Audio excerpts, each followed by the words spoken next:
எல்லோருக்கும் வணக்கம். இன்னைக்கு நம்மளோட கிளாஸ்ல பாஸ்ட் பர்ஃபெக்ட் டென்ஸ் தான் பார்க்க போறோம்.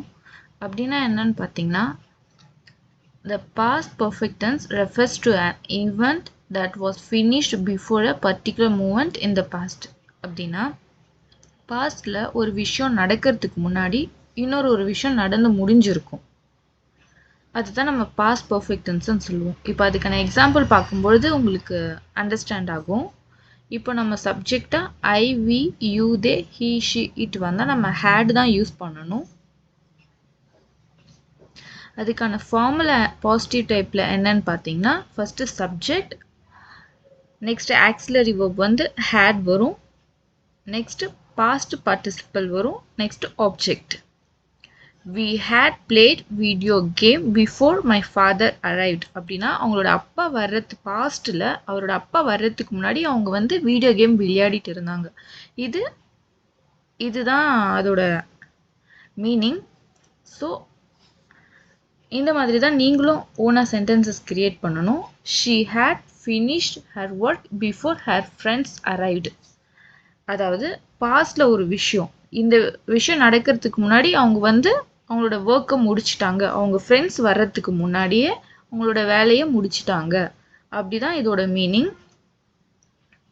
நெக்ஸ்ட் பார்த்தீங்கன்னா, she had called me before my sister arrived. என்னோட சிஸ்டர் வர்றதுக்கு முன்னாடி அவ எனக்கு கால் பண்ணியிருந்தா அப்படின்றது இதோட மீனிங்.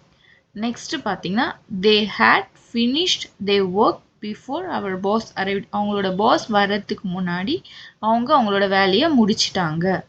இந்த இடத்துல தேன்றது சப்ஜெக்ட், ஹேடுன்றது ஆக்சிலரி வெர்ப், ஃபினிஷ்டுன்றது past participle verb. Their work before our boss arrived அப்படின்றது பார்த்தீங்கன்னா இந்த இடத்துல ஆப்ஜெக்ட். நெக்ஸ்ட் இது எப்படி கொஸ்டின் டைப்பாக கேட்குறதுன்னு பார்க்கலாம். இப்போ அதோட ஃபார்முலா என்னன்னு பார்த்தீங்கன்னா, ஃபர்ஸ்ட் ஹேட் வரும், நெக்ஸ்ட் பார்த்தீங்கன்னா சப்ஜெக்ட், அதுக்கு அடுத்து past participle verb plus object. Had they played video game before her father arrived. அவங்களோட அப்பா வர்றதுக்கு முன்னாடி அவங்கெல்லாம் வீடியோ கேம் விளையாடிட்டு இருந்தாங்களா அப்படின்ற மாதிரி நம்ம கொஷினாக ஒருத்தரை பார்த்து கேட்குறது. Had she finished her work before her friends arrived. அவங்க ஃப்ரெண்ட்ஸ் வர்றதுக்கு முன்னாடி அவளோட ஒர்க் முடிச்சிட்டாளா அப்படின்ற மாதிரி ஒருத்தரை பார்த்து கொஷினாக கேட்குறது. Had she called me before my sister arrived?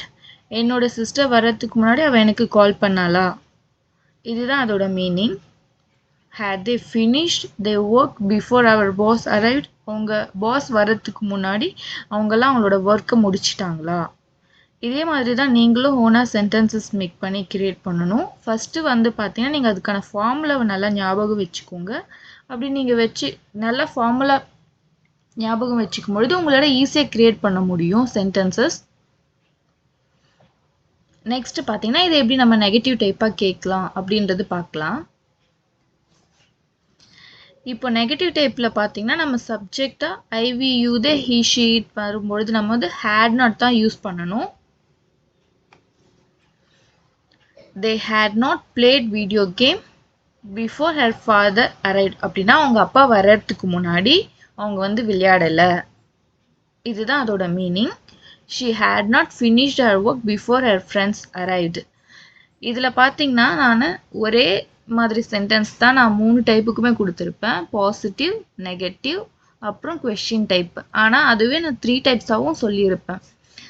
Positive டைப்பாக கேட்கும்பொழுது நம்ம எப்படி சொல்லணும், கொஸ்டின் டைப்பாக கேட்கும்போது எப்படி சொல்லணும், நெகட்டிவ் டைப்பில் நம்ம எப்படி மீனிங் பண்ணணும் அப்படின்றது. She had not finished her work before her friends arrived. அப்படின்னா அவங்களோட ஃப்ரெண்ட்ஸ் வர்றதுக்கு முன்னாடி அவளோட ஒர்க்கை ஃபினிஷ் பண்ணிட்டா, இதுதான் அதோட மீனிங். நெக்ஸ்ட் பார்த்தீங்கன்னா, she had not called me before my sister arrived. N sister வர்றதுக்கு முன்னாடி அவள் எனக்கு கால் பண்ணலை, இதுதான் அதோட meaning. They had not finished their work before our boss arrived. அவங்களோட பாஸ் வர்றதுக்கு முன்னாடி அவங்க அவங்களோட ஒர்க்கை ஃபினிஷ் பண்ணலை. பாஸ்டில் ஒரு விஷயம் நடக்கிறதுக்கு முன்னாடி ஒரு விஷயம் நடந்து முடிஞ்சிருக்கும், இதுதான் பாஸ்ட் பர்ஃபெக்ட் டென்ஸ்னு சொல்லுவோம். அது எப்படி பாசிட்டிவாக சொல்கிறது, நெகட்டிவாக சொல்கிறது, கொஷினாக கேட்குறது, அப்படின்றது நம்ம இப்போ பார்த்துருப்போம். இதே மாதிரி நீங்களும் உங்கள் வீட்டில் ஓனாக சென்டென்சஸ் கிரியேட் பண்ணுங்கள். அப்படி கிரியேட் பண்ணும்போது உங்களோட இன்னும் நல்லா ஈஸியாக லேர்ன் பண்ணிக்க முடியும். உங்களுக்கு இந்த வீடியோ பிடிச்சிருந்தா லைக் பண்ணிக்கோங்க, சப்ஸ்கிரைப் பண்ணிக்கோங்க. நன்றி.